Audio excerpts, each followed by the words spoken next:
Keep Right with Ralph K. Ginorio. What America is here for. As I write this column, or speak this video, the chattering classes are desperately trying to spotlight every sign of discontent with Trump's Iran policy they can find. Every complaint about the sudden spike in gas prices and the related persistency of inflation is retransmitted in lurid detail. All the polling that indicates that independent voters are leery about the risks of war are touted as gospel. Of course, any objective examples of premature war weariness that they can find are coupled with their incessant drumbeat of pro-Ayatollah propaganda masquerading as anti-war dissent. For the past 60 years, media in the United States has been reflexively anti-American where warfare is concerned. From Ho Chi Minh to Muqtada Khamenei, U.S. media can always be counted upon to give aid and comfort to our nation's enemies. The reason for this fifth columnist media is sadly clear. For those same 6 decades, academe has produced generations of middle-class communist sympathizers, many of whom became journalists. Their moral is that because we Americans are still working our way towards building a more perfect union, we are irredeemably tainted with what Marxists deem to be our past and present sins. Our undeniable and persistent imperfections justify our annihilation and subsequent replacement by their vaunted workers' paradise. However, their ubiquitous Agit-Prop has an even more insidious characteristic. In addition to undermining every U.S. effort towards achieving victory on the battlefield since Nazi tanks threatened Moscow, the leftist media seeks to remold our American self-image from being ruggedly independent into becoming depressively infantilized.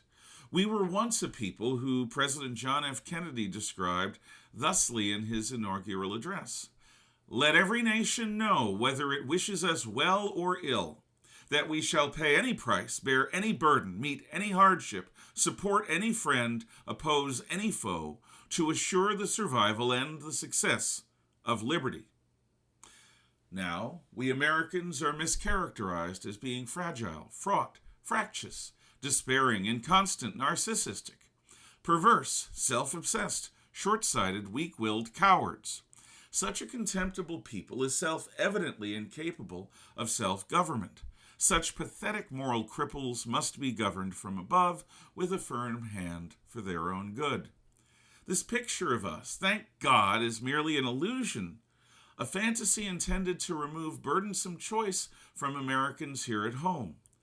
This caricature is also promulgated in order to undermine the United States' role as the resolute bastion of independent, or should I say, individual liberty abroad. It is an open invitation for us to abandon both the responsibilities and opportunities of adulthood to instead embrace the pretense of security in a childish dependency. Fortunately, these would-be social engineers lack the power to genuinely unmake the American spirit. We cannot, in fact, be unmade by anyone other than ourselves. Freedom cannot be taken away from us by others, not unless we cooperate in our own disenfranchisement. Only when we willingly try to exchange our freedom for some siren song of security will we lose both. There is one clear wisdom which can maintain the widest possible scope of free choice for the greatest proportion of U.S. citizens. Tanstaffel. There ain't no such thing as a free lunch. We must be, as JFK exhorted us to be, ever willing to pay prices, bear burdens, endure hardships, help friends, and fight foes if we wish to preserve liberty in our own time and pass it on intact to our descendants. The United States of America was never established to make life easy for its citizens.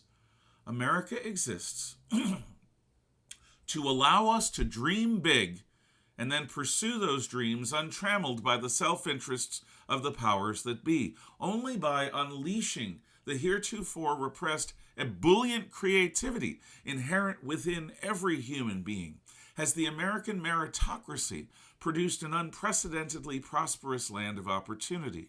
Opportunity plus enterprise equals high living standards. The same is true for peace. The Romans were correct, insisting that only those prepared for war will ever have peace. Evil must be recognized, opposed, and fought in order to be defeated. Unless evil men are confronted, they will enslave the rest of us. Only victory in our time defers evil's conquest for one more generation.